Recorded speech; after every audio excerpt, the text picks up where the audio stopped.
Things getting started right now.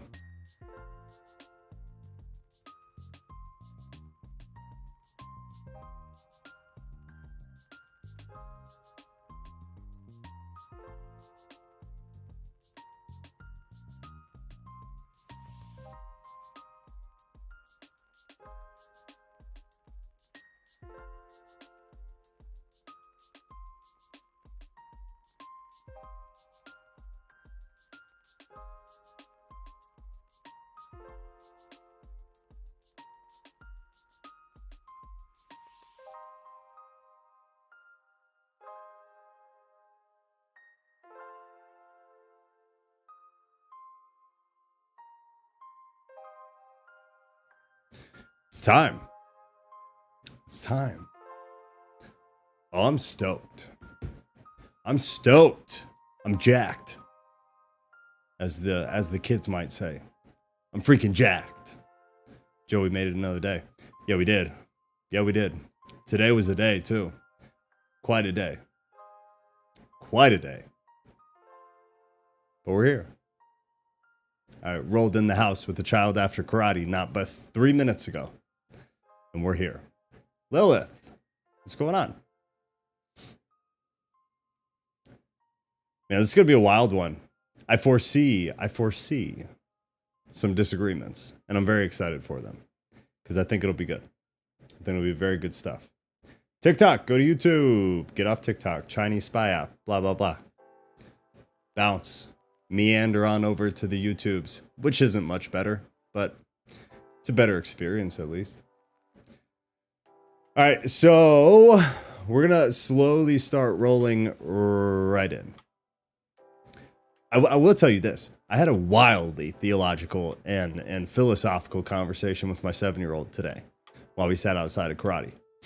I recorded some of it because it was so wild, and I'm definitely posting it because it was quite wild. All sorts of stuff talked about, all sorts of stuff. Stuff that we talk about here, I talked about with my 7-year-old, and her answers blew me away. Absolutely blew me away. So look out for that, because I'm definitely going to be posting that. It was phenomenal. It was phenomenal. It made me very proud as a father, and it's made me very hopeful for like her future and what she's going to be able to do. And it's just crazy. It's crazy. It's crazy. It's crazy. All right. Sorry, I'm getting the chat all popped out for me so I can see it. Not much better. I'm just blind. Yeah, I'm definitely going to share the video. It was amazing. Unfortunately, a lot of the good stuff was off because like I didn't think. We were just talking. I'm not like trying to make content out of my kid. But at some point I was like, yo, I need to record some of this because it was wild. So I'm definitely going to post it. Nat, Scott. Sorry guys, I am sick, like very sick. So if I sound terrible and if I'm a little bit foggy, give me a break. But I keep getting sick just over and over and over again. So we're going to do the best we can. But let's see. Yeah, tonight's going to be great. Nat, it's going to be real good. She's a very smart kid, Lilith. She's super bright. Hi there. I would like to indeed share some thoughts. Your voice does not show any of the sickness. That does make me feel better. Thank you. Today, luckily, I felt like a little bit better. Yesterday was brutal. Brutal. All right, Katie, I see that you want in, so just let me get us set up and I'm gonna do like a slight intro and share some stuff, and then we'll open it up because I want most of this to be a conversation.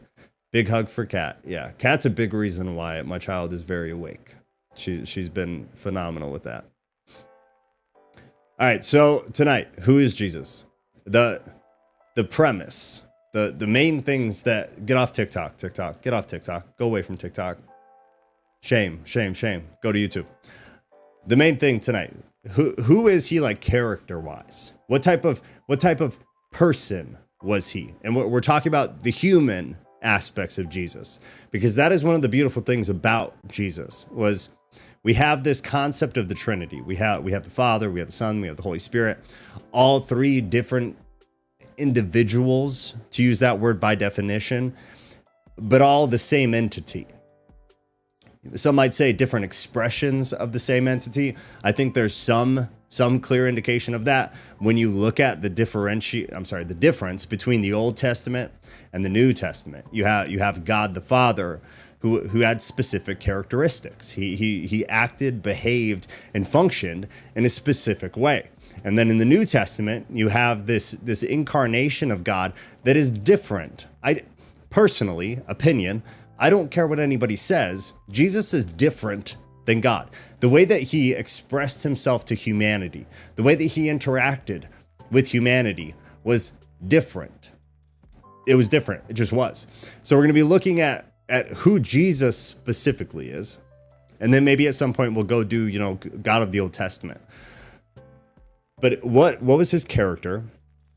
What did he value? What were some of his human characteristics? Things like an emotional outburst, which he did. That is a human thing to do. Having an emotional response to something is a human thing. That is not a godly thing. It's a human thing. The interesting thing is that I would argue the God of the Old Testament kind of had some human-esque emotional interactions with humanity as well. But not tonight. Not tonight. So who was Jesus? An overview of characteristics. Jesus' identity was complex and changing. God never changes. But he does. Unless you're going to be a hard fast, I'm going to listen to things that I'm told and not really think about them, then yeah, sure, God doesn't change. The reality is there is a progression of Christ through the Gospels. There just is. There just is. It's there. It happens. So it changes through the Gospels of the New Testament. Jesus at once was a bright morning star that comes from Revelation 22, and a small child who worries that his mother is sick because he stays at the temple for 3 extra days. That comes out of Luke. So there's some differentiation. Jesus is called a glutton and a drunkard at one point by those who dislike him. That comes out of Matthew. And he breaks social boundaries by associating with women and the poor, which I think most of us here at least know that socially that wasn't so much a thing at the time. It was frowned upon. It was looked down on. Jesus tells a man seeking eternal life to go sell what you own and give the money to the poor, and you will have treasure in heaven. Then come and follow me. That comes out of Mark. While Jesus blesses the peacemakers, the meek, and the pure in heart, he overturns the tables of the money changers in the temple, yelling that they have made God's house a den of robbers, which at the time is an insult. Today, we're like, whatever. But think of saying that with some F-bombs in there, and it's just much more rude, I guess is my point. We're not going to dwell on it. He is simultaneously a savior, a servant who lowers himself literally, physically to the ground and washes the feet of disciples, which was not something someone of high status would do. That comes out of John. The Savior comes out of Luke. Jesus is bread, also John. Light, also John. And water, also John. He is also the King of Kings, the Lord of Lords, both from Revelation, and tells a disciple, just as you did it to one of the least of these, you did it to me. It's Matthew. Overview. Now, actually, let me look at the chat because you guys are kind of rolling here. Give me 1 second because I need to cough and die.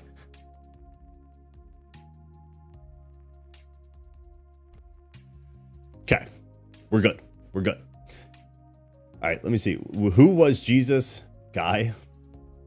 Hold up, her name is spelled cat. I always thought it was cat. No, so most people spell their name K-A-T. She does spell her name C-A-T-T. So Pastora killed it, which people always get that wrong. She does spell her name C-A-T-T. My take right out the bar, Jesus was being, time, doing, became, incessant, becoming. That's pretty good. I like that. That's well said. Maybe emotions are divine. Yes. And I hope that we get to that because I agree.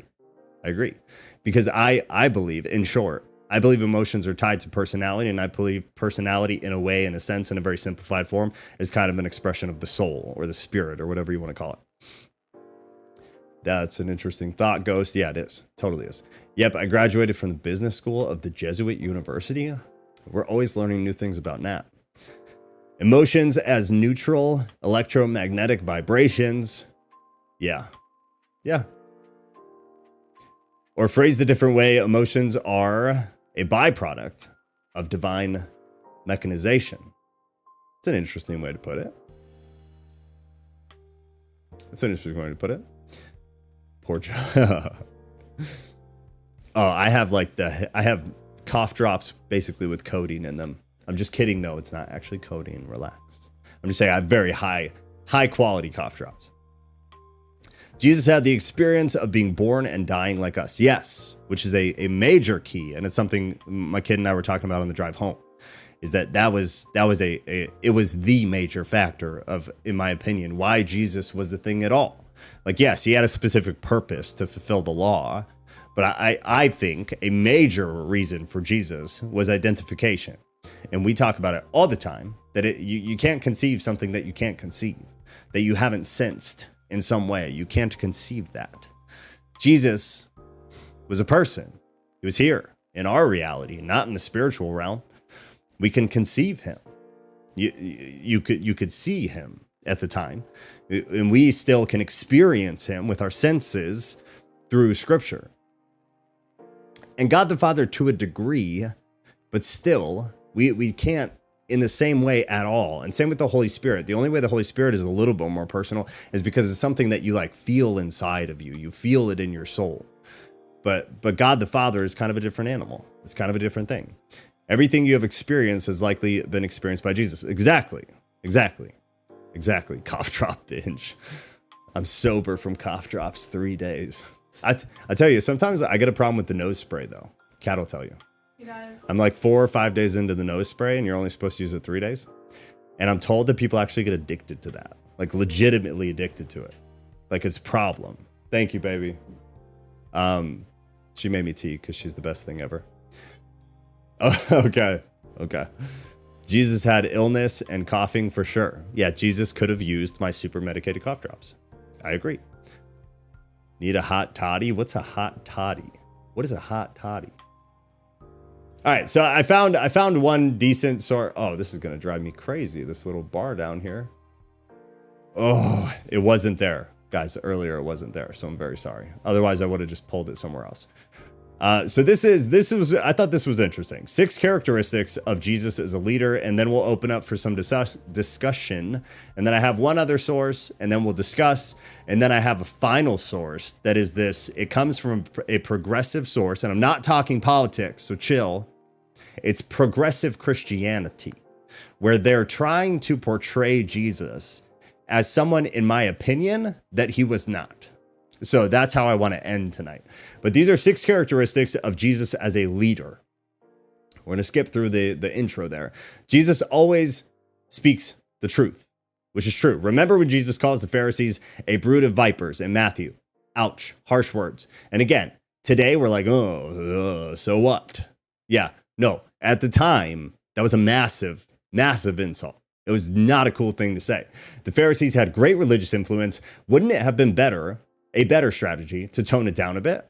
But Jesus speaks the truth without fear of repercussion. He's concerned with sharing his message, not gaining political support, which is a major thing. And this is why we're doing this, because last week we were talking about how Jesus was a rebel. Jesus was counterculture.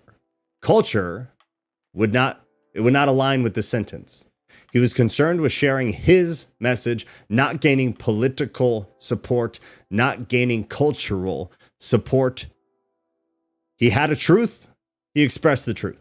He did not care what anybody had to think about it. Everybody hated him. Everybody hated him. Nor is Jesus using hard-hitting truths to incite anger from people already on his side. He's not going for the gotcha moment or the truth bomb, whether or not it's to his advantage. And even if it means he'll lose supporters, he speaks honestly because the truth, undiluted, is what sets us free. Number 2, Jesus asks for more and offers more. I'm going to skip around, so sorry if that drives you crazy. While Jesus says that his yoke is easy and his burden is light, that comes from Matthew, his plan has a steep joining fee. Again, please relate this to common culture. Do you feel like Christianity today which is the following of Jesus Christ, this dude that we're talking about, has a steep joining fee. I think the fee to join Christianity has never been lower. You've never had to do less than you have to do now to be able to call yourself a Christian. Ever. It's so low. The bar is so low. He says, whoever wants to be my disciple must deny themselves and take up their cross and follow me. Matthew 16:24. What does deny yourself mean? I like deprive yourself. And this is something Paul was a great example for. Paul deprived himself of security, of comfortability, of support, financially and otherwise. Paul was all about deprivation in the name of relating to Jesus Christ. How many Christians do you know today who deprive themselves of things in order to feel closer to Christ, in order to emulate Christ? I personally don't know many. Take up your cross would be a horrible campaign slogan. No one would go for it. But Jesus is playing the long game. He's playing for eternity. The reward is great, though the journey may be rough. But he reminds us it's worth it. What is good for someone to gain the world, the whole world, and yet lose, what good is it for someone to gain the whole world and yet lose or forfeit their very selves? Comes out of Luke. Number 3, Jesus values us more.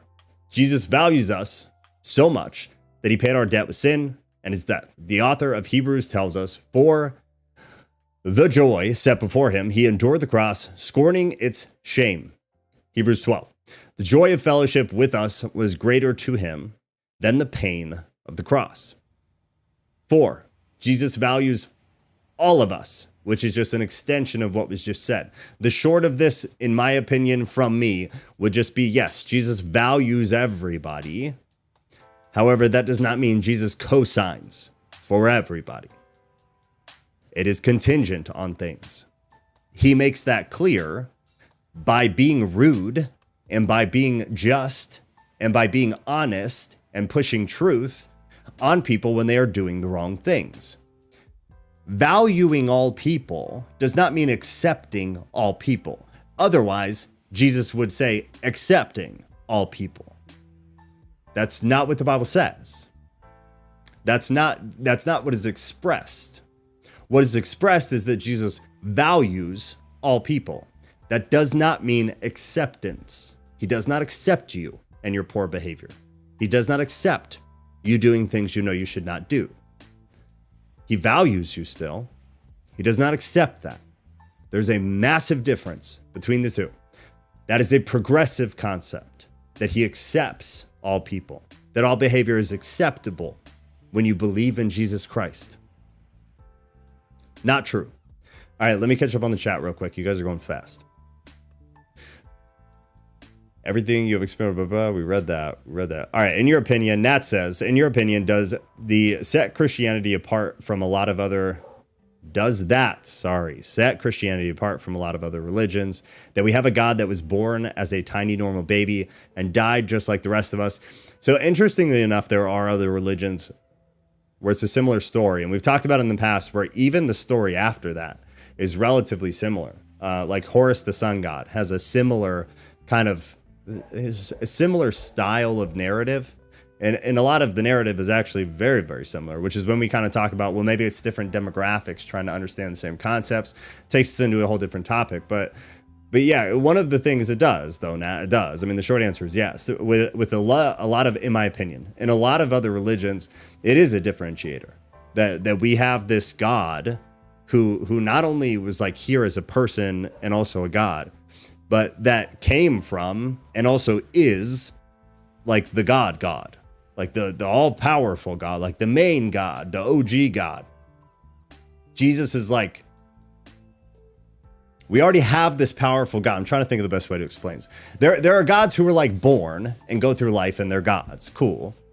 But those stories don't have God the Father. They don't have that same aspect and context where Jesus does. He has the same thing as the other gods, where he was born and he has this life and he's God the whole time, but he's also the main God. And it's this extension of God in order for us to like identify. in a way. And that's only one part. Obviously, he had other things, like I said, like the fulfillment of the law. There were other things. But in this context, yeah, I would say that it does differentiate us from a lot of other religions. And sorry, I see that was old. I just missed it earlier, so I apologize. I like that quote, Joe. God the Father is kind of a different animal. That's how I think about it. Like he's a different thing. It was a different engagement. It was a different interaction. It was a very different world under God the Father. If you just look at what happened versus what happens under Christ, like it's different. It was a different animal. God, you finally put a ring on it, Joe, if you're going to get that wifey treatment. I know. You're not wrong. You're not wrong. I got no argument. They tried to cancel Jesus. Yeah. Jesus Gate. Oh my God, I love you guys. You guys are so great. Jesus is the manifestation in the flesh of an enlightened God. So good. In the flesh of an enlightened human, or what I prefer, Mikkel says, spiritually intelligent human being. Yeah. That's also very well said. Very well said. Like, yes, he did accept tax collectors and sinners, etc., but he also expected them to radically change on the spot, which is always conveniently forgotten. See, I would still kind of disagree. I'd say he didn't accept them. He valued them. He loved them. He showed them compassion and support and understanding. I wouldn't say he accepted their behavior. And you kind of said it at the end. Is that, and we always go back, and we're going to get to it. It's actually a part of this. Is you know, the woman that Jesus engaged with, where everybody, the progressive side of Christianity, always leaves off the end of that section that says, okay, now stop doing it. Like, yeah, I love you. Everything's cool, blah, blah, blah. Love, acceptance, progressive. But the very end that they cut off, and I'm going to show you where they cut it off in an article where this woman is explaining this. She literally stops and excludes it entirely. The part where Jesus says, cool, now don't do that again. Now stop. Go forth and sin no more. That's the only way you can push this progressive Jesus, is by removing sections of the Bible, which we talk about all the time, is a massive problem and has resulted in nothing other than us not having things that we should have.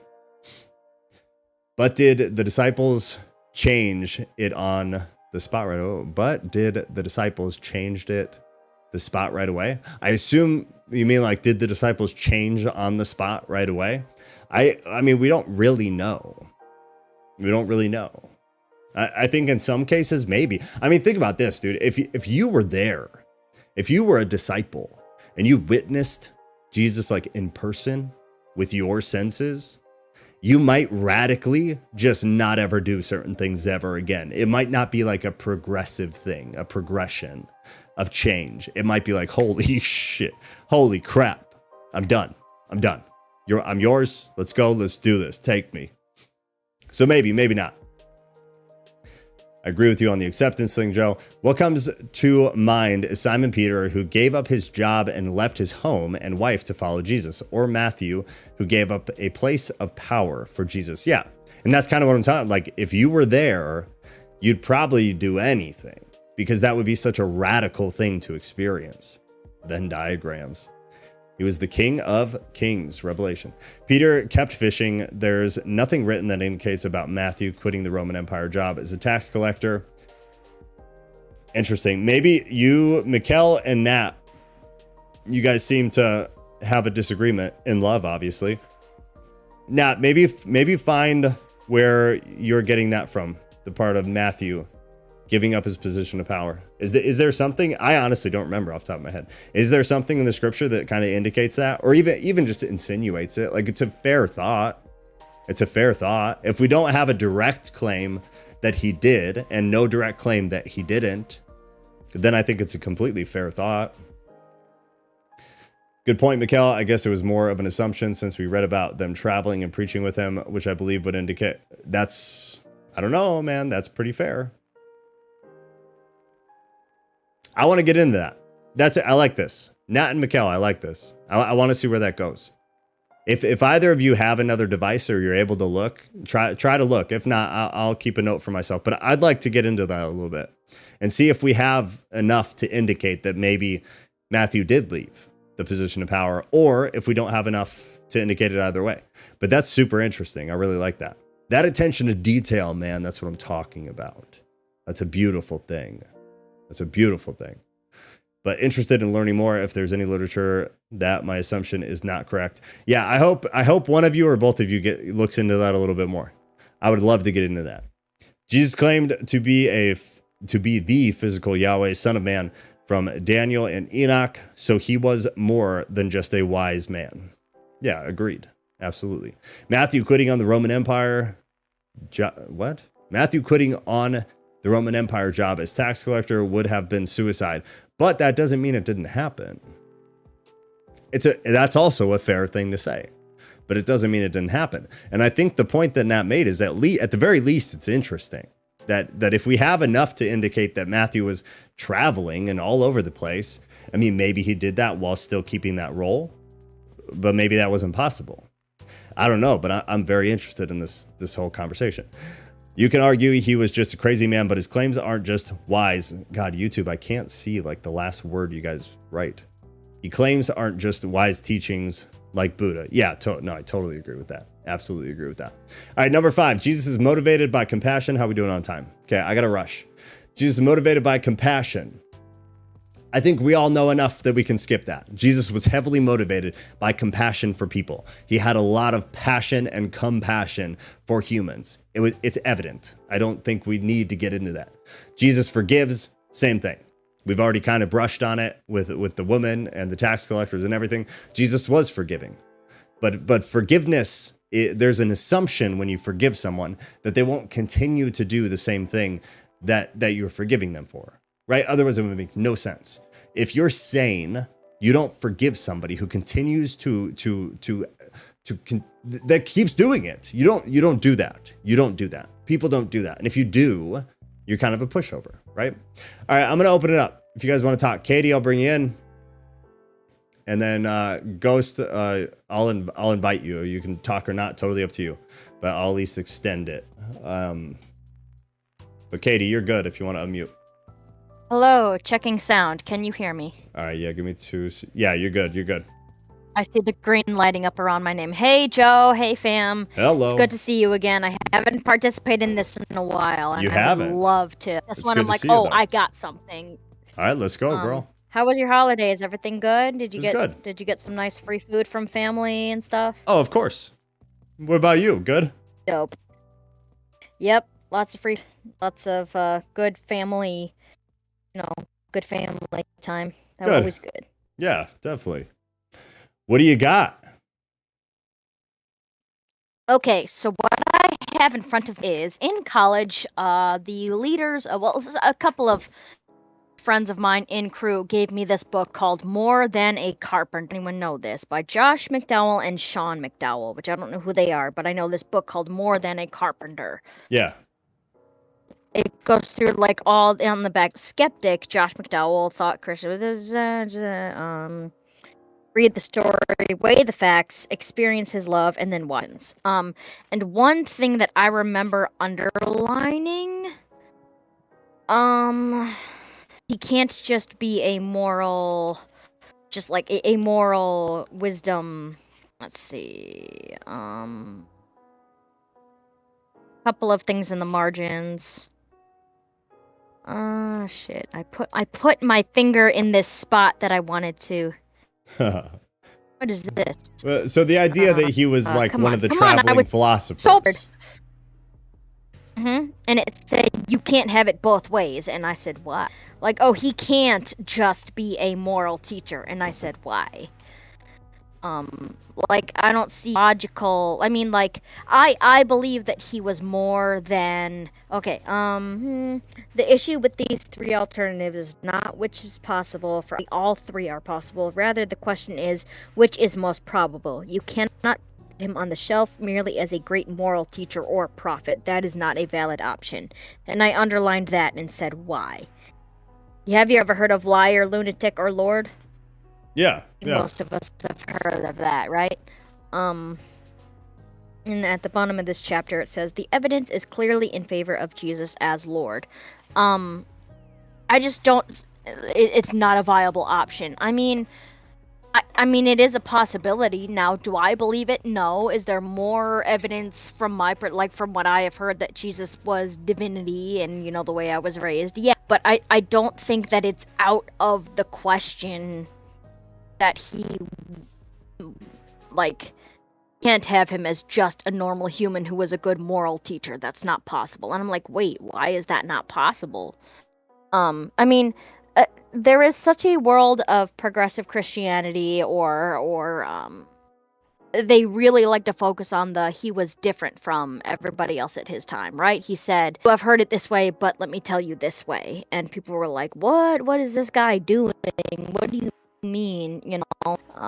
But I ponder about this a lot lately. I have heard Muslim perspectives about it, about like Jesus is the Messiah, he's a prophet of God. It's just whether or not he is God himself. And I mean, I've heard their arguments. I've heard that, like, he says, no one knows when the second is coming, not even I. And if you are God, you also share that knowledge. Or when Jesus prayed to God the Father, if you are God, why would you pray to God? Which I still don't have an answer to that, but I mean, in 2023, I am sure the image of what Jesus looks like in our minds, I'm sure if we had a time machine back with our Bible as a quote unquote script and we watched these events unfolding, it would be different from what we are holding in our hands. We're like, wait, Sure. that's not what it says. I only wish we could see the time of Jesus, but I guess I would say what is your what prompts do you have for me? I mean, wait, so, I mean, I'm sure Ghost would have some stuff on this too, because I feel like he was already kind of hitting it in chat pretty good. But the thing about like praying to God, by that logic, none of it makes sense then. I mean, the concept of the Trinity in and of itself should be, in my opinion, should be what your issue is, not really the divinity of Jesus. Because it's already logically impossible to make sense of. So if I was you, that would be my gripe. I wouldn't really care about Jesus being God or not, because the Trinity itself already is a logical mess.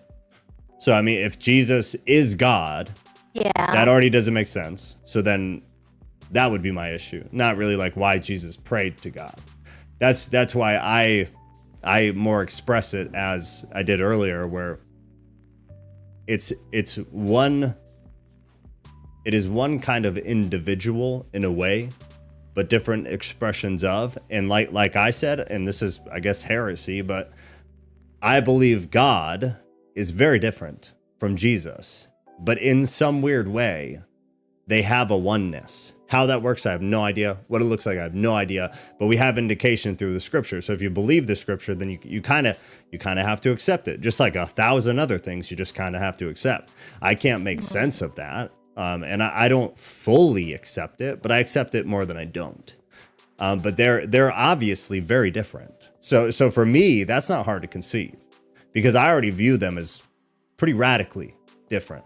Jesus, his actions, his behavior, his character, the way he interacted with the world, very different than the way God, like I said earlier, and they quoted me on, is like, God's a very different animal. He was a very different animal. The way he expressed, the behavior, the actions, and the way he interacted with humanity was very different. So for me personally, that doesn't cause me any kind of gripe. I have more of a hard time dealing with the Trinity. I do, because that is my belief. Yeah. So from somebody who believes in the Trinity in a traditional way and like fully accepts it, I that would be a valid question. For me, it's kind of not. So I don't know if Ghost, if you want to jump in or if you're available, but that, I guess that would be kind of my answer, which probably doesn't satisfy, but it's the best I got. Was there another piece to that? Yes, we can. Yes, we can.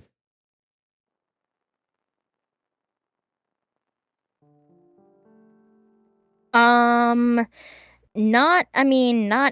kind of like I was gonna say, like I kind of have a tendency to accept and just be in awe of like celestial godly things as like certain things. I believe that that's like heaven and having like a different shape as what they're painted as, like, and stuff like that. I believe that heavenly things are different than what we know on Earth, and it's just weird. It's a different realm, and just because it's hard to understand, I still believe it. I still believe that celestial, godly things, and like the war of like angels versus demons, and names of the angels and stuff. I believe that that exists, and it's very weird, like angels having like 100 something like that painting I saw of like his like biblically accurate angels. Like it's very weird. It's kind of scary, but I have a tendency to accept celestial heavenly things. Like heaven is something strange, something that you and I wouldn't really understand. And as soon as I hear, okay, I'll give you the benefit of the doubt. Like, okay, so I agree that heaven is like weird and there's weird stuff. But I believe that that's just it is. I don't know. I believe that it's okay to. I don't even know where I'm going with this, but I do believe that like celestial are strange, and I believe that there's a whole different world of heaven and rules and what they like and things like that. That's what I was gonna say. Yeah, I mean for sure. So I'll respond to it, and then we got to shift back to Jesus. And it's very interesting timing, and I'll say that because today with my kid we were talking. She brought up the concept of angels and the vision of them, whether they look like the way they're depicted at Christmas time, or whether they are kind of as you said, kind of a scary, spooky looking, like floating eyeball type thing. So just very interesting. We've never talked about it. We talked about it tonight. So it's interesting you brought that up. And then we talked about exactly what you're talking about. And the best way that I could explain it to her, like the whole explain it to me like I'm 5, is that we live in this reality, and then we got to get back to Jesus. But we live in this reality where we cannot understand or conceive anything that we have not experienced. We experience things using our senses. We smell, taste, hear, see. That's all you can. I cannot say, Katie, explain something to me that you have never experienced. You're not capable of doing it. That's not how the human brain works. You can't. I can recite what I've heard about it. Like I can recite. Sure, but it's still based on something. Yeah. It's still based on something. I've done it a million times with a million people. It all comes back to something they have experienced. It's not the human brain. I mean, if you talk to a neuroscientist, they will tell you that's not possible. You can't do it. That's not how the brain works. You can make new things up, no doubt, but they're all rooted and based in something you have experienced in some way or another. It doesn't, in my opinion, and I'm literal scientist, it doesn't matter. So you can't do it.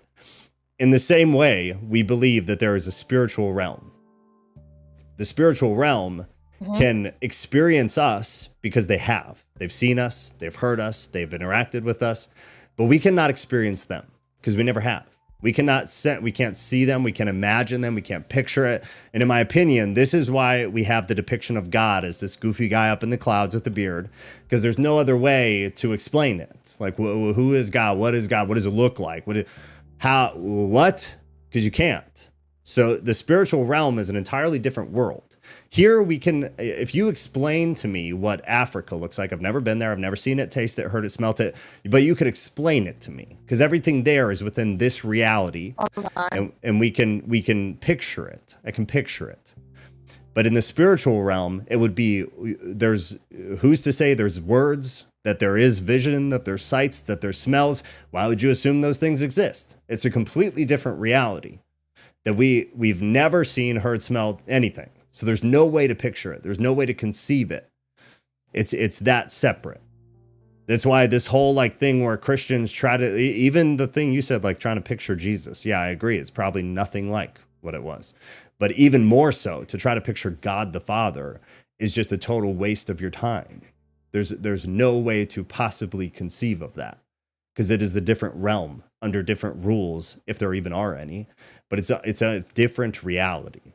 And it in no way has any relation to this earth whatsoever. So us humans who inhabit this earth and this earth only, I don't see how we would ever conceive it in any way whatsoever. I mean, but that begs the question. The portrayals. Okay, so I have heard of the white beard guy. He's reaching to Adam, and they're touching fingers. That was the ceiling guy. The Sistine Chapel guy. Who's this guy? The painting on the ceiling guy. What's his name? Painting on the ceiling. Michelangelo. You know. Is that who that is? Michelangelo. Yes. Okay. Okay, what was it? My friend who was like a scholar about like God and like stuff, she always has an answer for whatever you ask.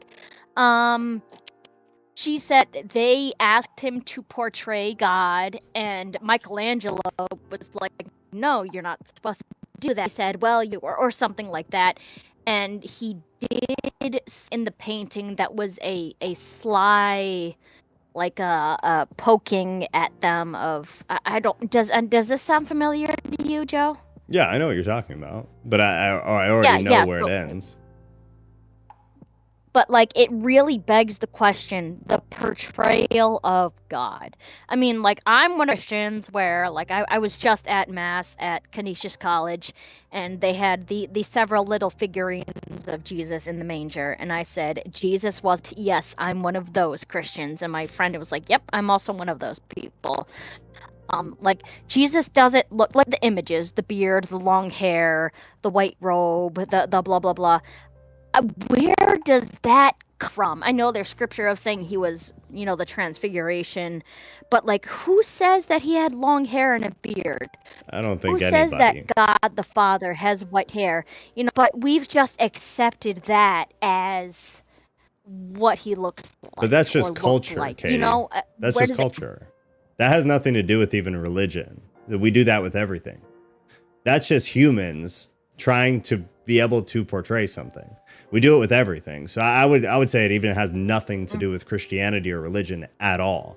I am one of the people that hates it. I hate the depictions of anything from a time when we have no reason to believe it looks anything like that. I'm with you on it 100%. But it's that we do that with everything. Everything, every society, every culture, every demographic has always done this for things from the past. So it's not really a religious issue. It's more of a sociological issue where we as humans decided to do that. And it's the same thing so that we could try to conceive of something that we weren't there to experience. That's all it is. It's annoying, but it's all it is. Yeah, like I don't know if I necessarily like when I like. My best friend Chelsea has applauded me on this. I mean, say what you will. Sometimes I feel like God/Jesus is like an imaginary friend. And sometimes when you get like divine revelation or you heard Jesus say this, it's like, what would Jesus say if he could? And I've had really like moving, emotional things about what would Jesus say if he could. Like things have popped into my mind. I've written them down with Jesus. Chelsea is very happy. Like, you know, I gave her a copy of what I wrote down by hand and she said, this is amazing. But very kind, very committed, very gentle. Like the most recent one that came up and I texted her, you know, like I was in a depression lately, and there was the image of Jesus kind of like kneeling or like squatting beside me, and when you are ready, you can take my hand, I'll help you get up, and we will tackle this together. Such a compassionate thing like that, like, and there's no way for me to tell whether that's based in reality or not. Is that Jesus's character? Would Jesus say that? There's no way to know, but such a thing comforts me. Or like images of the afterlife. Something that really almost brought me to tears is the image of Jesus giving us a tour of the universe. Like I got of Stephen Hawking running on the rings of Saturn with Jesus and getting an instant replay of the Big Bang and saying, oh my gosh, play it again. Or like God saying, you were close on this theory. You were so close, Stephen Hawking, but this is how it really was. Such an image makes me smile, but I do not know if that is if Jesus were to be able to respond to that right now, would he say, "Yeah, that sounds like me," or would he say, "No, that character," you know, you know what I mean? Yeah, there's no way to know. All right, Ghost, if you want to come in a second, but there's no way to know. You got anything? The only thing you can do is aggregate it, which we talk about all the time. You aggregate, and we've now brought it back to the topic, which who is Jesus? The only way you can answer those questions is by deciphering who is Jesus. What was his character? What did he value? How did he behave? Because we should probably behave that way. How did he interact with people? Because we should probably interact with people that way. So that was a great segue back to us being on topic after you and me's little side campaign there. But that's the only way, is you figure out who was Jesus. What was he like? And then that is how you answer the question. Will you ever know if the ring's a Saturn imagery or whatever? You'll never know that. How could you ever know that? It's silly to even try to know that. But you can know, like, what would Jesus think about something? Something to fantasize. Sure, which is like that's a personal thing and may comfort you, may aggravate me, like that. But beside the point. But something with Jesus, like, what would Jesus say about the behavior that I'm doing right now? That you can answer with relative confidence, because you can aggregate all of the data on Jesus and then say, okay, based on the data that we have, would Jesus co-sign for what I'm doing? Or would he maybe call me, this is a brood of vipers type situation? That's the only way. It's the best you got. And anybody who ever tries to tell you different, in my opinion, is a liar. Brood, is that like, is brood like flock? Yeah, it's like a group of them. Okay. Ghost, did you want in? I don't even know if are vipers social creatures? I know that garter snakes like cuddle in a big mass to, like, what, quote unquote, get warm, but no viper sidetrack. But yes, sometimes they're in groups. Sometimes they're groups.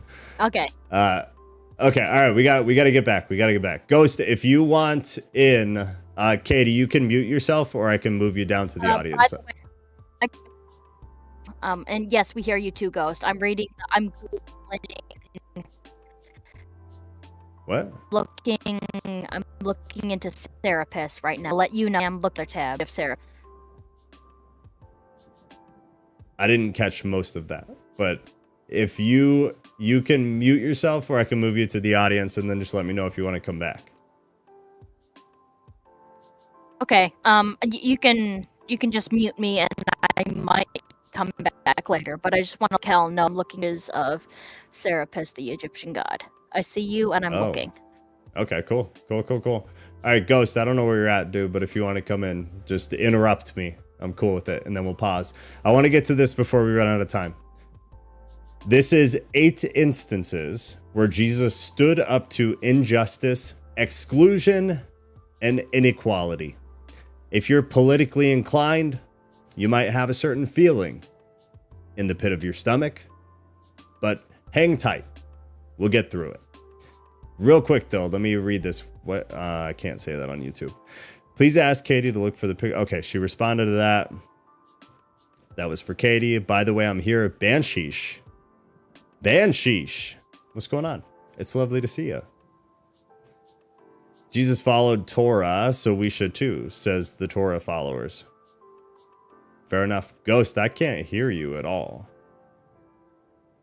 Oh, Jesus. Ghost, talk. Hello? Yeah, you've been completely off the stream. So I hope nothing phenomenal has happened. Can you hear me now? I can absolutely hear you now. Yeah, now you're totally good. So go ahead.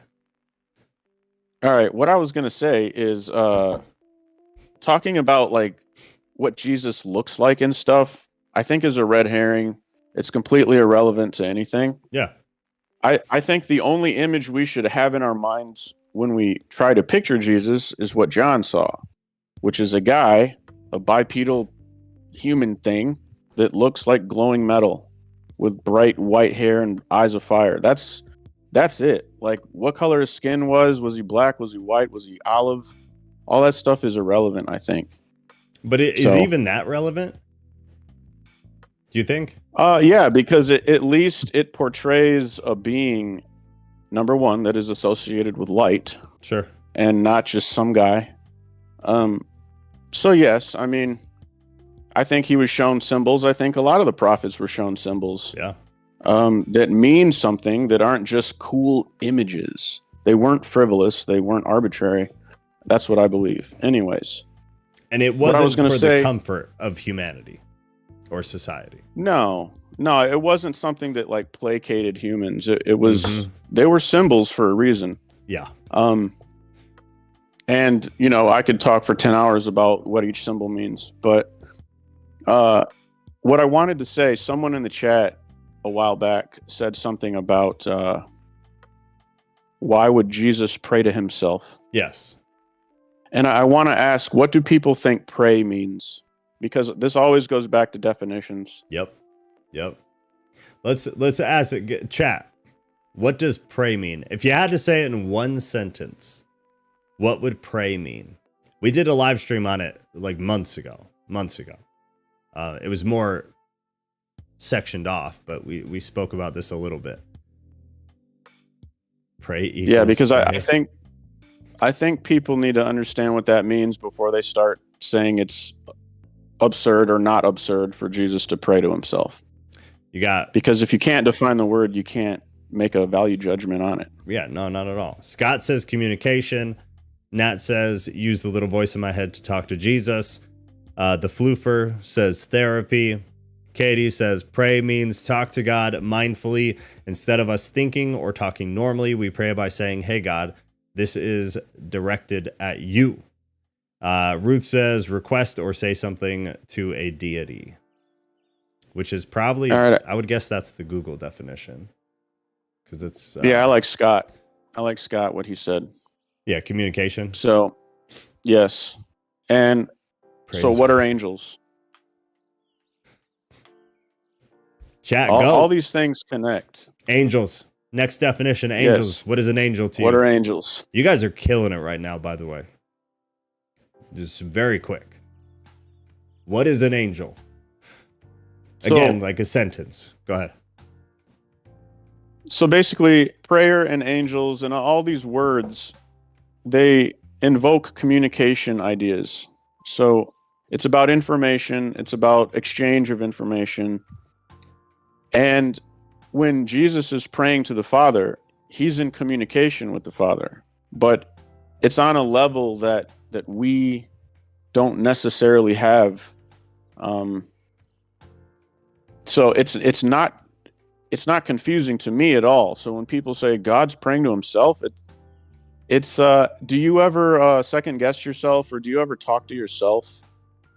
And when you're talking to yourself, you're kind of playing devil's advocate in some ways, where you're like, should I do this? Should I do that?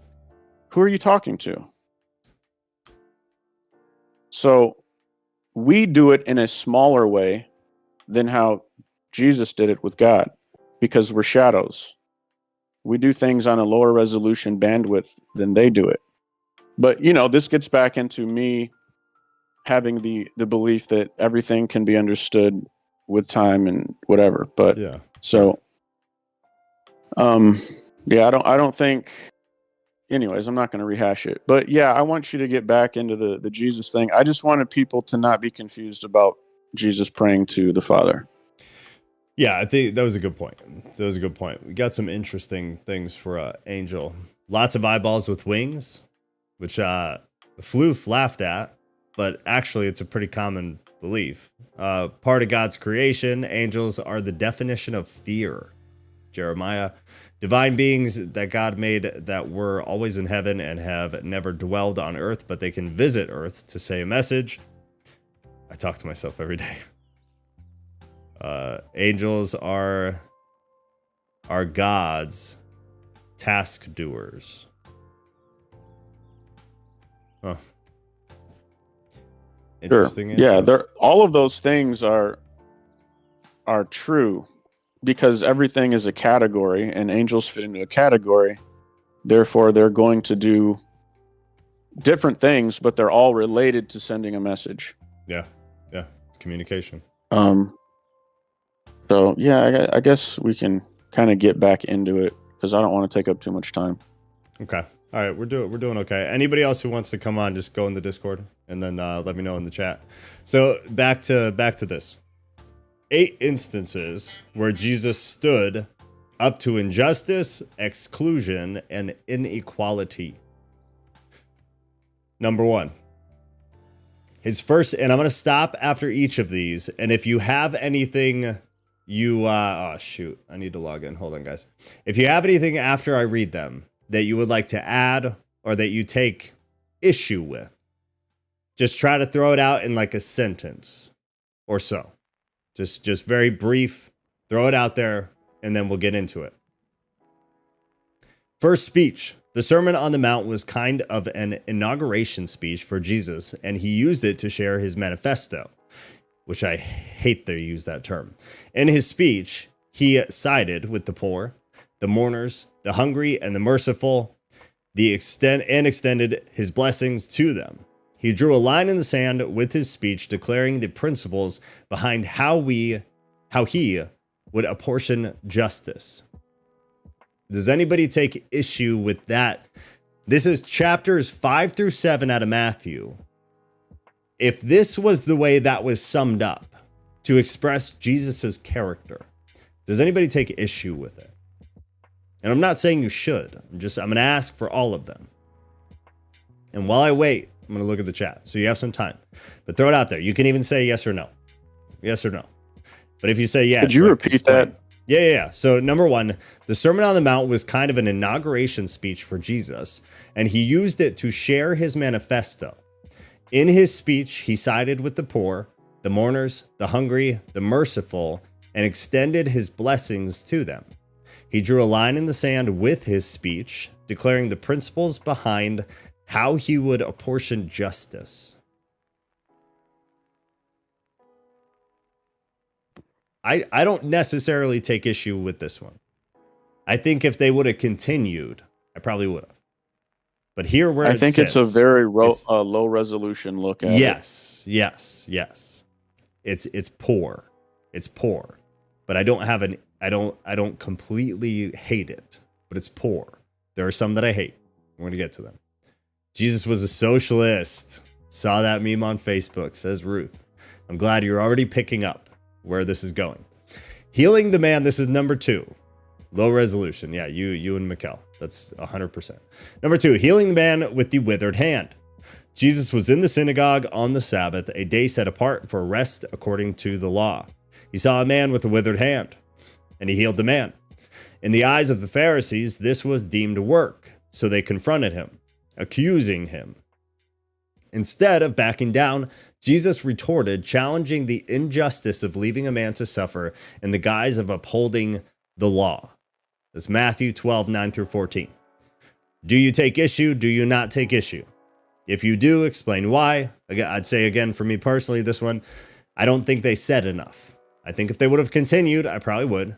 But as it sits, I don't necessarily have a problem with it. It's still relatively low resolution. It's not so detailed. There could have been more, but it could have been worse. What do we know about this Medium site? Like, what's going on? What's their agenda?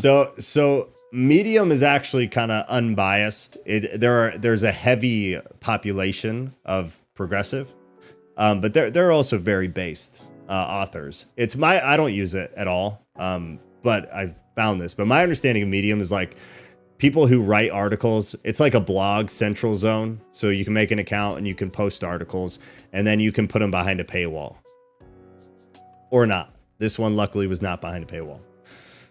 But a lot of other articles you pull up, you wouldn't be able to read anymore, and it'd say you have to pay to read the rest. So it's a way to monetize writing, is my very rudimentary understanding of it. Shannon, I'm so sorry I haven't been active. I've been sick for almost a month. Thanks to Jeremiah. It's always the husband. I see how it is. Blame the man. Shannon, it's really good to see you. All right, so no issue with this one. We're going to move on. Number 3, judging a woman caught in adultery. The sentence had been passed on a woman caught in the very act of adultery. The scribes and Pharisees brought her to Jesus, curious to see if he would uphold the judgment. She was guilty, and her fate was to be stoned to death. Jesus ignored them, and in his silence, gender-based discrimination was exposed. He challenged the sexism that was the order of the day and freed the woman from a horrible death. Now, actually, you guys go first. Do you take issue with this or do you not? We all know this story. I already referenced it earlier. And if you need me to read it again, these people are tripping. Agreed. Agreed, my friend. It didn't have anything to do with gender or anything. Not at all. It had to do with hypocrisy. Not at all. All right, guys, I'm going to read it again because I want to make sure you really grasp this. And this is a great reason why I really drive home all day, every day. Make sure you are being extremely careful with where you're reading things from. Make sure you're trying to identify the bias. I love the way that Ghost says it. What is the intention? It's the most important thing ever with any source you use for any reason at any time. What is the reason that they're doing something? What is the intention of them doing what they're doing? So I'm going to read it again. Number 3, the sentence judging a woman caught in adultery. The sentence had been passed on a woman caught in the very act of adultery. The scribes and Pharisees brought her to Jesus, curious to see if he would uphold the judgment. She was guilty, and her fate was to be stoned to death. Jesus ignored them, and in his silence, gender-based discrimination was exposed. He challenged the sexism that was the order of the day and freed the woman from a horrible death. This is John 8, 2 through 10, which I have right here.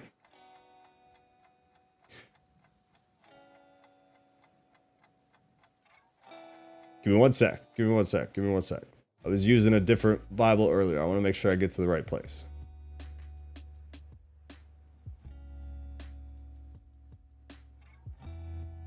Okay, so 8 through 10.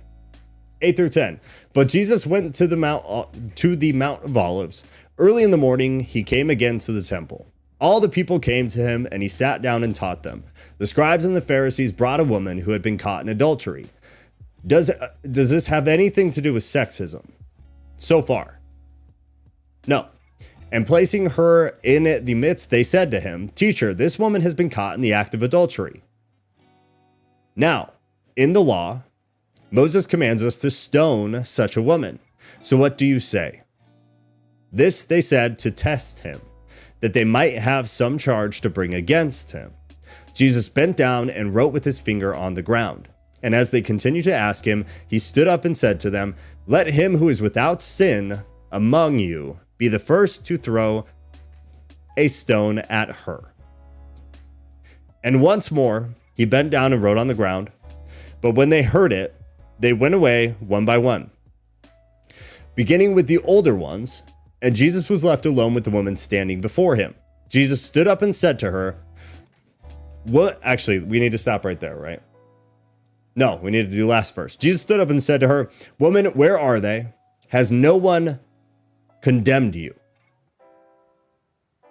That's where she left it off, the author of this. That's where it was left off. At 10. What is the moral of the story? How does this story end? What is the literal last verse that this author chose to not include? It's not an accident. She said, "No one, Lord." And Jesus said, "Neither do I condemn you. Go from now on and sin no more." This is used constantly as a justification for this progressive view of Jesus, as if he just accepted her. He did not. He chose to show compassion, to understand, to love, and even says, "Neither do I condemn you." But, big, huge but, go from now on and sin no more. It's the part that is always left off. And this is how you know your source is absolute garbage, and you should not listen to anything that is said. It's a massive red flag. Whoever wrote that has a future job at several news agencies I can think of, but I won't name. I'm sure she's already been poached. All right, one sec, guys. Let me see if I missed anything, and then we'll hit 4. But please, for the love of God, pay attention to what you guys are reading. Wait, so y'all aren't participating in ancient sacred voodoo to make me sick, Shannon? Yeah, I guess that would be a cult thing to do, huh? We just put Shannon's picture next to a candle. Nothing to do with gender inequalities. Yes. Isn't it impossible for humans to sin no more? Yes, but it's the moral of it.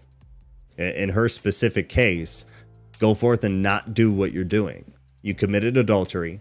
I'm going to give you a path. I'm going to show you love and compassion, understanding.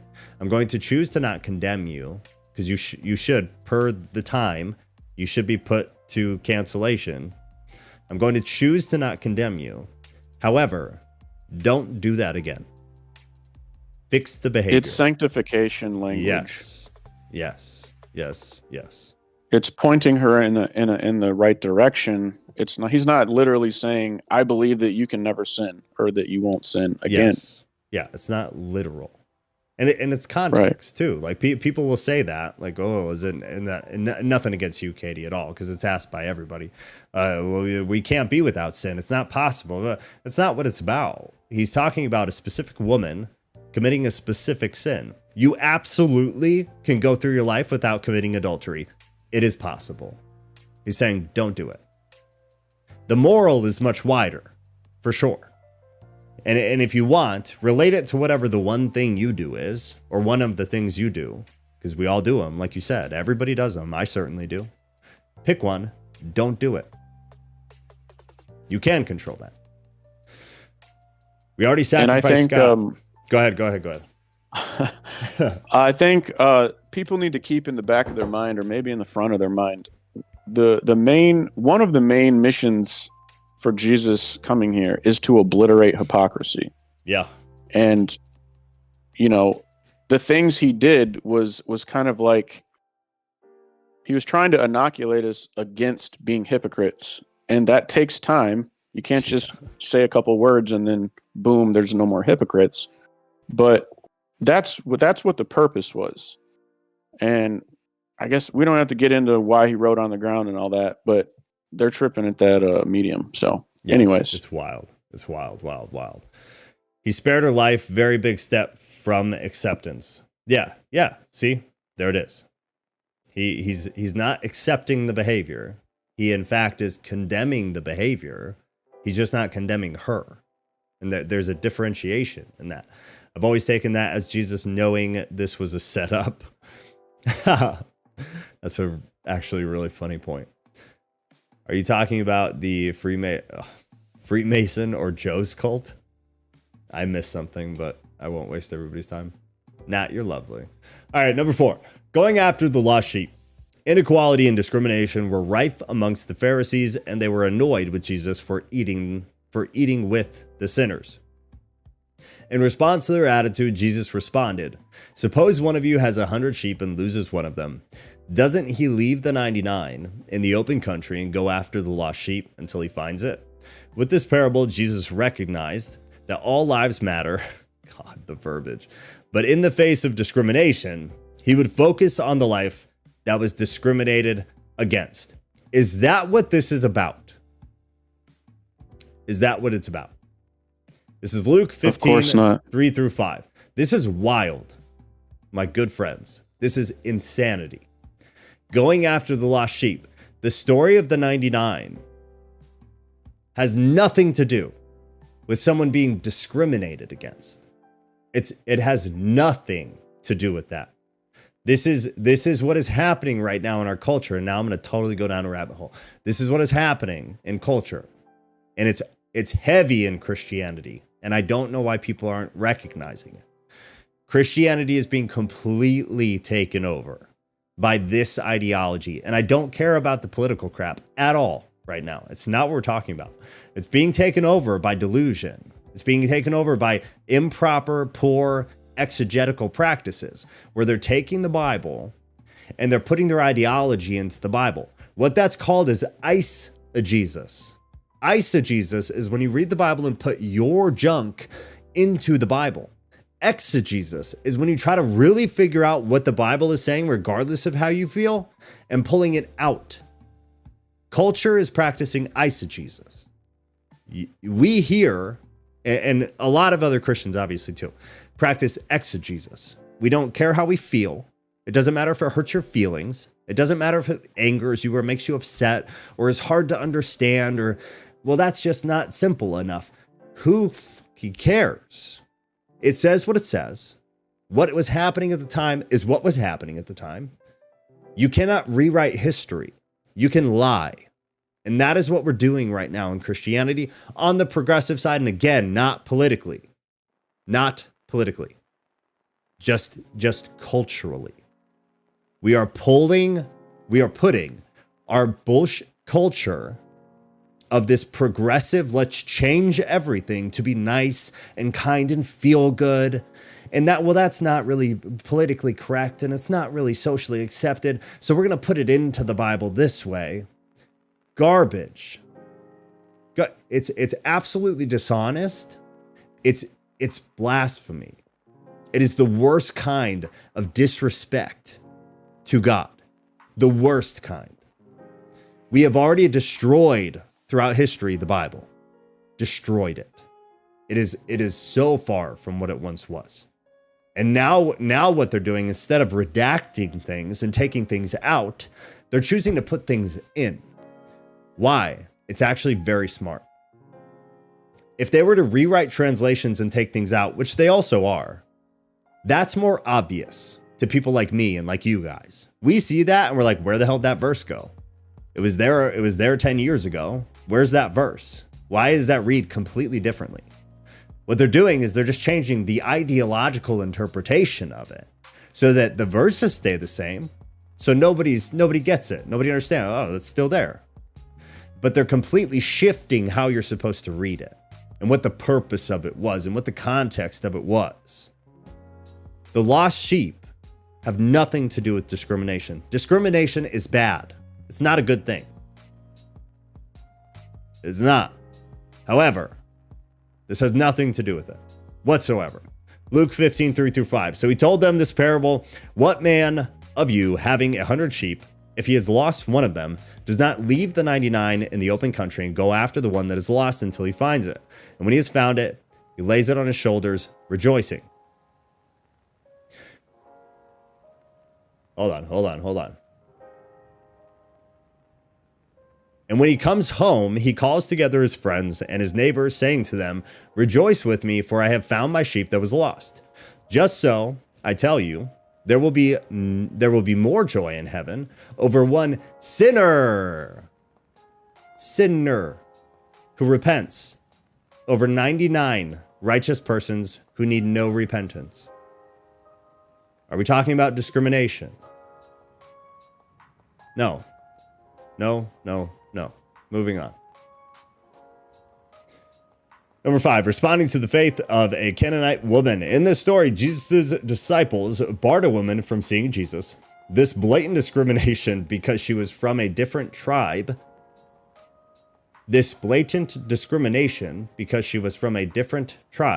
Jesus acknowledged the difference, but listened as she made her case.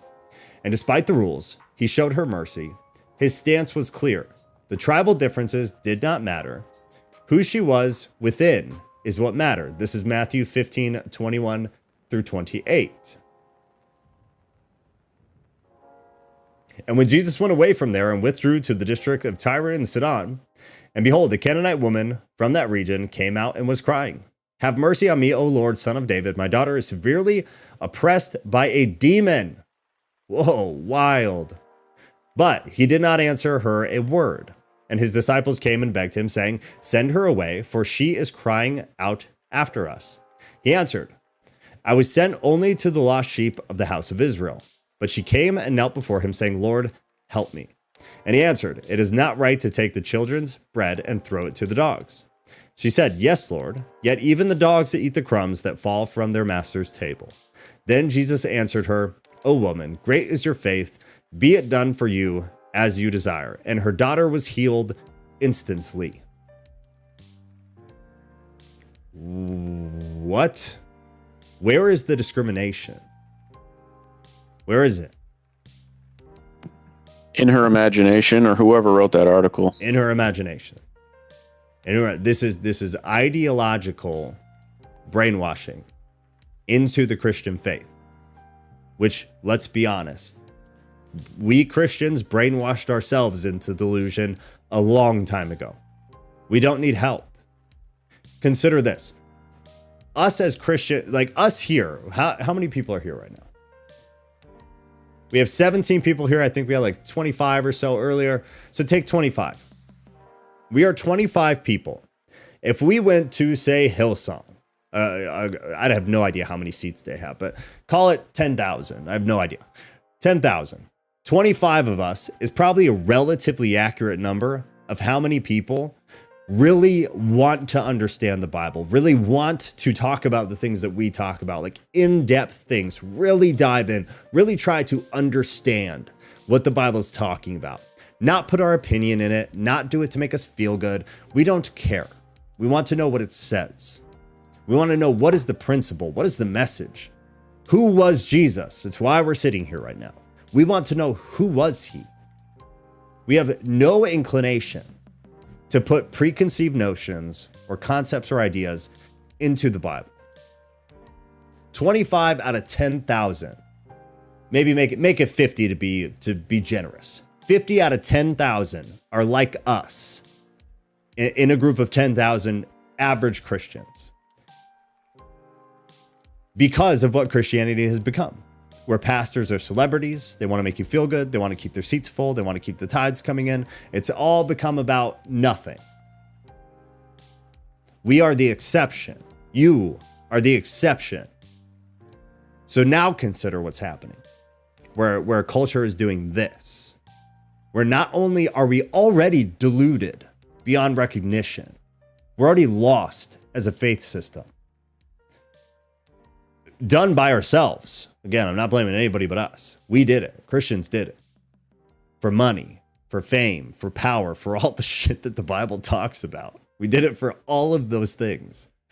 And now we have largely people who don't really believe in God, as the Bible says to begin with.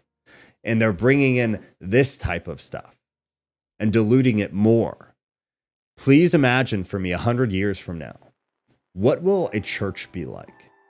What will the Bible look like? And if you think your Bible, your ESV or NIV, is going to look how it does now in 100 years, if this continues to happen, you are deluded. And I wish you would leave. With love, I wish you would leave. I know that's none of you, because that's why you're here. But this is impending doom for the Christian faith. And it severely scares me. It's extremely it's extremely frightening. It's very frightening. Can I add some context to the Canaanite woman, Joe? Yes, I would love that. What it is it's foreshadowing to the concept of being grafted in. And being grafted in is related to our beliefs and ideas about the Messiah, regardless of kind of like our blood heritage or ethnicity or whatever.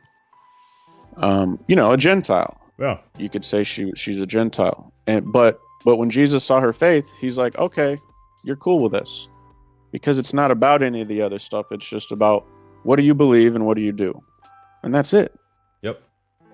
It's very simple. So, that's what I had to say about that. It's very, very simple.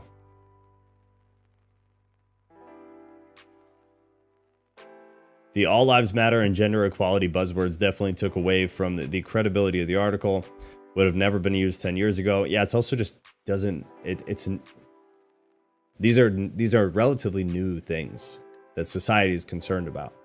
Yeah, we're gonna pretend like in a way there are similarities, sure. But to inject 2023 into an ancient text is just irresponsible. What's the through line in both the lost sheep and the prodigal son parable? What do you mean, Mikkel? The folks would probably be like, no, bro, we are not going to rejoice. You recklessly and irresponsibly left your flock vulnerable to the wolves.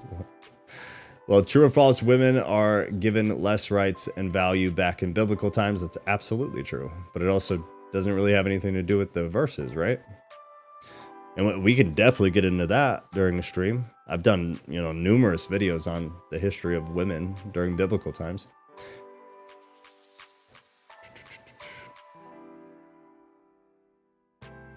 All right, that's them just kind of going back and forth. All right, number 6.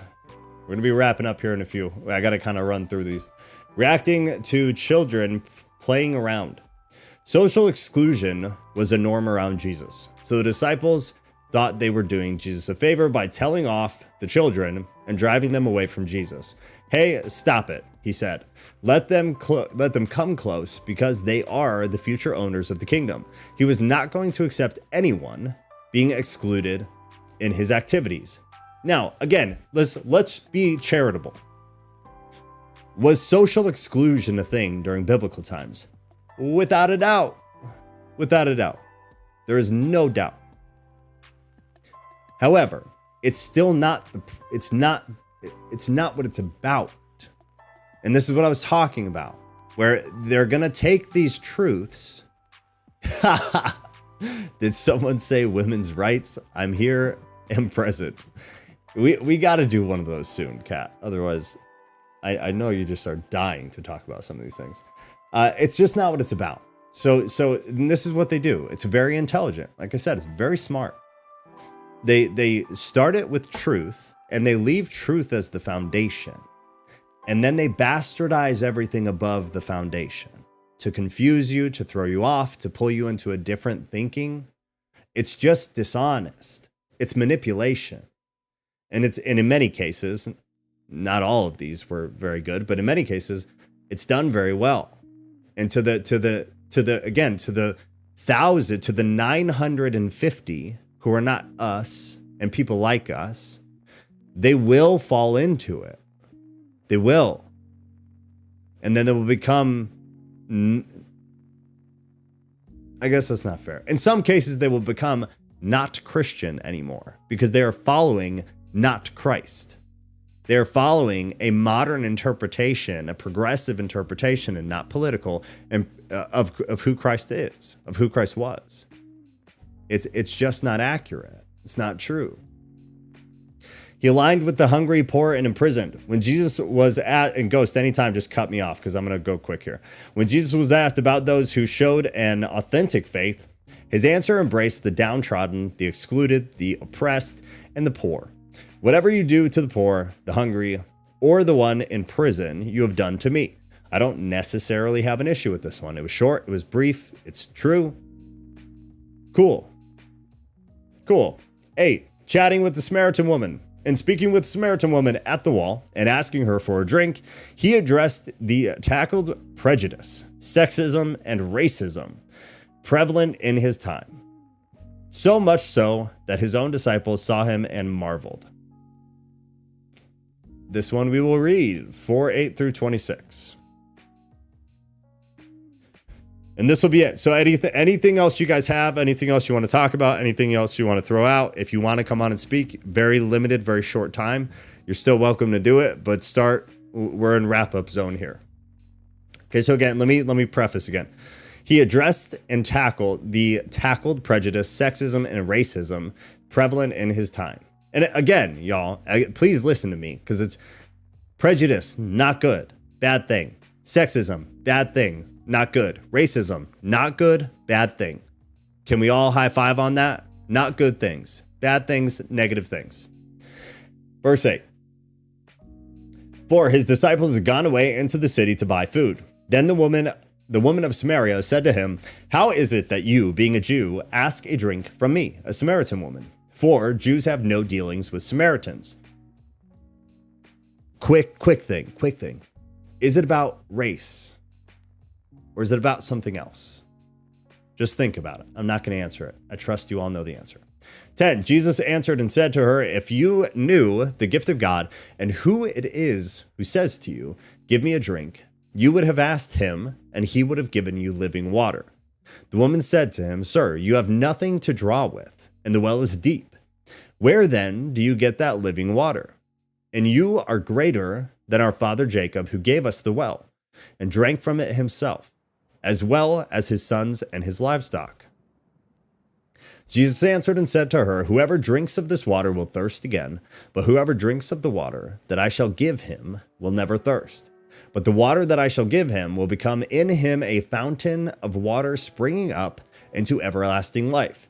The woman said to him, Sir, give me this water, that I may not thirst, nor come here to draw. Jesus said to her, Go, call your husband and come here. The woman answered him, I have no husband. Jesus said to her, You have well said, I have no husband.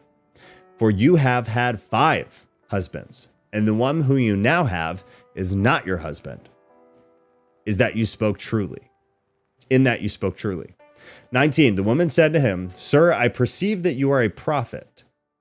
Our fathers worshipped on this mountain, and you Jews say that in Jerusalem is the place where one ought to worship. Sorry, my eyes are going. 21, Jesus said to her, Woman, believe me, the hour is coming when you will neither on this mountain nor in Jerusalem worship the Father.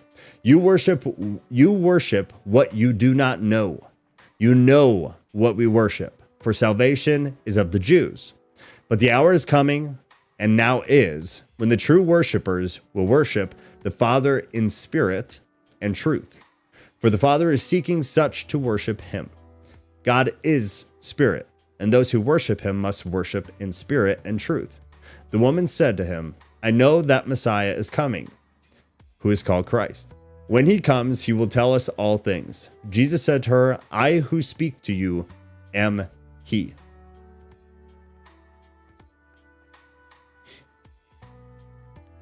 Is this an accurate expression? Is it a fair It's expression? not about race. It's not at all a battle about of race. philosophy. Yes. Or theology, for that matter. It has nothing to do with race. Yeah, not at all. Not at all. So prejudice, sexism, racism, they're not involved. They're not involved. Do those things exist? 100%. Are they a problem? Absolutely. But is that what this Bible verse is talking about? No. No. It's misleading. These people, like whoever wrote this article, what they do is they'll move into a territory and try to deconstruct the tenets of that culture. Yes. To better conquer it. Yeah, that's what's happening. Exactly. It's the breakdown of our culture. Like this, and that's the funny thing, man. Is like without getting political, there are groups of people who feel like their culture is being taken over or attacked or there is a prejudice against it. And at the same time, many of these same groups of people are invading other culture and completely dismantling it. And this is an example of that. And we're going to talk about some of it on Saturday, because we're going to go through current events and news and stuff. But this is the invasion of the Christian church, the invasion into the Christian church, and the breakdown of the culture, the breakdown of the tradition, the breakdown of the principles. It's a severe problem. It's funny for a second. When I read these, like I giggle a little bit, but honestly, like it hurts me. It breaks my heart. It makes me extremely fearful for the future. I have a 7-year-old kid. It makes me very, very scared for what will the faith be like? What will just people of God like? It's hard pressed to call me like a normal Christian, but even like people like me who just have a kind of a different view, what will those people even be like? It's gonna be really sad, and it's a severe problem for society at large. It's a severe problem for a country at large to have some of the most fundamental groups and cultures, such as Christianity, even though you guys know I talk crap about it all the time. It is a fundamental group for the United States and many other places. If Christianity is dismantled as it is being, you don't want to know what things will look like. I want to dismantle Christianity, but in a very different way, where we go back to more tradition and we go back to more of the principle.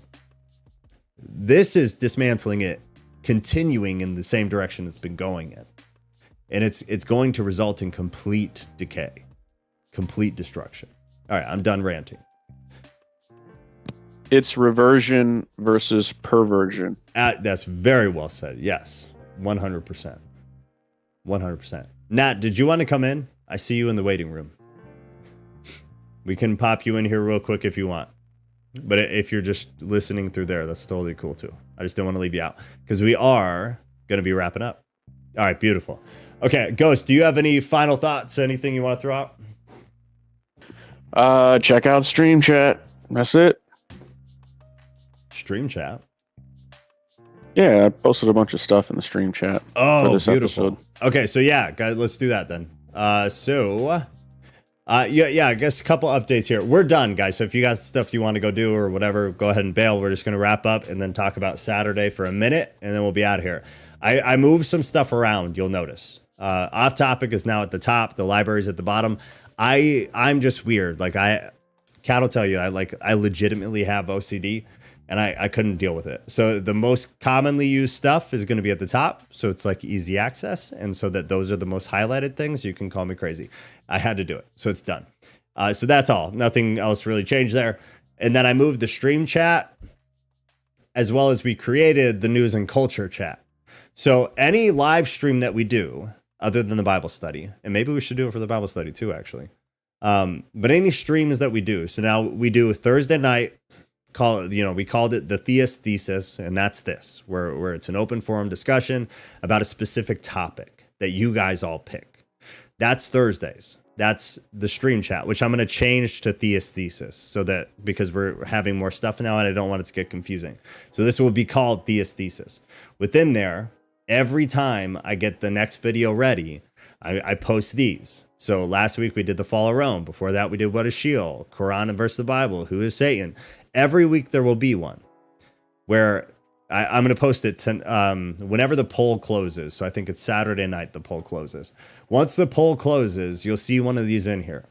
And then you can come and put things in here. And Ghost had some stuff in here. I was looking at it while I was at work today, actually. Ghost put some stuff in here. So these are things like, too, if you want to be more a part of the conversation, but you feel like you don't have much, come in here. Ghost is super good about throwing a bunch of videos in these and little excerpts and stuff. So you can come look in here and kind of get either inspiration, or maybe you're like, yeah, I want to talk about that. Because there will always be stuff in here that we don't get to. Because I always have a lot of stuff ready. And then we usually have some conversation, which I wouldn't have it any other way. But this is stuff that I would definitely come look at. Michael Heiser is great. So I would definitely recommend you come and look at these. But then this gives you time to kind of prepare, get a grasp on what the topic's going to be. Scott put some stuff in here too. And then you can also discuss prior to the stream. And then if anything super significant is in there, I hope that one of you tells me so that we can bring it up during the stream. But then we can go through it as well. So that, if you guys have a debate or like a back and forth, like Nat and Mikkel, the thing that you guys were talking about with Matthew, that could have happened in there prior. And that would have been a really interesting thing, because then you guys would have had the sources to be like, wow, this is why I believe what I believe. So this is a good place before the stream. And then after the stream, it stays open. So anything you feel like was not talked about or you want to get into more, you can do it there. And it's all in one isolated place. It's all nice and organized because I'm weird. And that's how we're doing that. So there's that. And then now, like I said, it was every Saturday starting this Saturday, we're finally doing it. It only took me 6 months. We're doing news and culture. So now you'll see this news and culture forum. So it'll be the same thing. And I already did it. 12/30/23. I'm just going to put the date in there. So that's when that stream is going to be. And if you have anything you want to put in here, like Ghost did, these things will be brought up during the stream. They will be anything put in here within reason will be a part of the stream. It will be played. If it's a video, it will be played. If it's an article, we will go over it. Unless for some reason I have so much, but it's unlikely. I'm going to look at this one pretty intensely because I want this to be very much involved with all of us. Much less like Thursday where kind of I give a longer spiel. This will be much less of me spieling. I want to get through as much content as possible, and I want to have as much communication with everybody as possible. Because this relates to what we were all just talking about, a culture. It's extremely important. It's extremely broken. And this is a chance for all of us to kind of get into it. So if you watch any shorts, like Ghost put a short there. If you watch a longer form video, just put a timestamp with it. I'll review it. If you find any news articles, you hear something on CNN, God forbid, or any other major news station, God forbid, But we want it. We want it because that's what we want to talk about. So grab those, put them in here, and then those will be included in the stream. So that's the streaming section is going to slowly expand over time. This is kind of where we sit with it right now. But Ghost did put some really good stuff in for the Who is Jesus. So go check that out. All right. I think we are good to go, y'all. Let me just look real quick and make sure I didn't miss anything important. I'll see what the rabbis have to say about it, but still, I don't do serpents of evil. I've met more devilish women than I have snakes' necks. Good God. Has anyone seen Adam Bliss, religious British humor skits on YouTube? No. Is it good? Ruth, can you find one and put it in the off topic? One of those YouTube videos? I'll make Kat listen to it with me tonight. This is a hill I will die on. The apple and the tree of life was not a metaphor for my own sanity. Well, I think Christians should indeed give to the poor and be compassionate. Is that bad? I have no idea why that would be bad. Why would that be bad? Of course, Christians should do that, Katie. I mean, agreed. I've no idea. Maybe I missed something, but I have no idea why that would be bad. In the future, they'll say Jesus is goaded. What? I'm so uncultured. What does that mean? Goaded for no? I'm so uncultured. How would Mike Tyson pronounce Theist Thesis? It's a Theist Thesis. God, how do you think of that? Yes, she did benefit as well, Jeremiah. She had a home and a protector and a provider. Oh God, I gotta look through these when we're done. It got hot. I missed it and it got hot.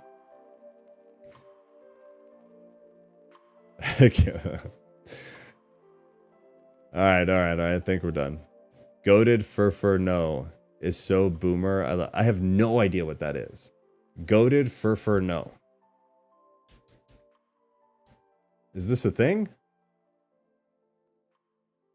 Google says this is not a thing. Nat, I need a source. Put a source in the Discord. I'm so stupid. I'm so uncultured. I know who Archie Bunker is. For real, no. That was a thing? FR is for real? Jesus, God help me. I'm going to bed. I'm out. I'm done. I'm done. You guys embarrass me. You make me feel stupid and uncultured. I'm out. I'm done. On God drives me crazy. I hate that saying. On God. A lot of the guys that work for me say on God because they're younger guys, and it just drives me insane. Thank you, Mikkel. I appreciate it. All right, you guys have a good night. Hey, seriously, you guys killed it tonight. The chat was awesome. Reading this was awesome, and the quick responses like added a lot to the conversation. It was very, very good. I love you guys so much. I very much appreciate it. I'll post a poll tonight. Everything is normal. You guys know the drill. I love you. Have a beautiful evening. And we will see you on Sunday for Bible study. Back to actually Saturday. Yo, that's going to be hard to get used to. I will see you Saturday night at 6 p.m. for